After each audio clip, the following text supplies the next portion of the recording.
মধ্যমগ্রাম যোদ্ধা গ্রামে ভয়াবহ দুর্ঘটনায় একজনের মৃত্যু। টার্নিং ঘোরাতে হঠাৎ সামনে এসে যায় অপর দিক থেকে একটি 407 গাড়ি। মুখোমুখি সংঘর্ষ থেকে বাঁচাতেই নিয়ন্ত্রণ হারিয়ে পাশে থাকা ব্যক্তিটিকে ধাক্কা মেরে পুকুরে নামিয়ে দেয় 107 গাড়িটি। সুযোগ বুঝে ঘটনাস্থল থেকে পালিয়ে যায় 107 গাড়ির ড্রাইভার ও খালাসি। ব্যক্তিটিকে হাসপাতালে নিয়ে গেলে মৃত বলে ঘোষণা করে। কি হয়েছিল এখানে?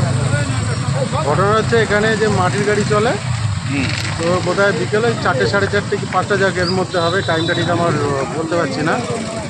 তো চণ্ডীগড়ের সাইড দিয়ে মাটির গাড়িটা এদিকে আসছিল, আর যার অ্যাক্সিডেন্ট হয়েছে সে আমারই পাড়ার লোক, আমারই কাকা হয়। এই সাইড দিয়ে আসছিল, তাকে মেরে দিয়ে তাকে সমেত গাড়ি পুরো পুকুরের মধ্যে পড়ে গেছে। সে লোকের এখন কি অবস্থা? সে লোক ডেড, মারা গেছে। সে লোক মারা গেছে। তার নাম হচ্ছে শম্ভু।